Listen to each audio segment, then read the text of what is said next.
There's been further diplomatic fallout following yesterday's attack on Saudi Arabia. The head of Nato says he's extremely concerned about the risk of escalation.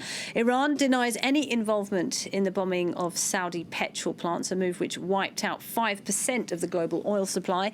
The US President Donald Trump, meanwhile, has toned down his rhetoric after he warned that Washington was ready to retaliate. Today, he said he was not looking for conflict. Solange Moujar has more.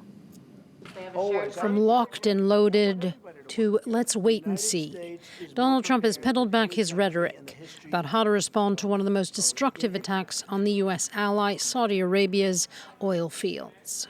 Have you seen evidence, proof that Iran was behind the attack? Well, it's looking that way. We'll have some pretty good, we're having some very strong studies done, but it's certainly looking that way at this moment. Do you want war with Iran? Do I want war? I don't want war with anybody. I'm somebody that would like not to have war. Saudi Arabia has stopped short of directly blaming Iran for Saturday's strikes, which cut the kingdom's crude oil production in half. The Saudis did say Iranian weapons were used and that the scale of the strikes surpassed the Yemenis' capabilities. Houthi rebels in Yemen, who are supported by Iran, have claimed responsibility. And Hassan Rouhani defended the Houthis' move, pointing the finger at Saudi Arabia for intervening in the conflict in Yemen. What Yemenis are doing is legitimately defending themselves, and this is a counterattack. Essentially, the solution to this is ending the aggression.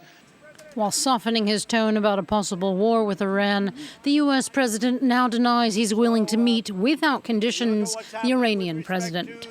Trump had long welcomed the possibility of sitting down with Rouhani, possibly next week at the UN General Assembly.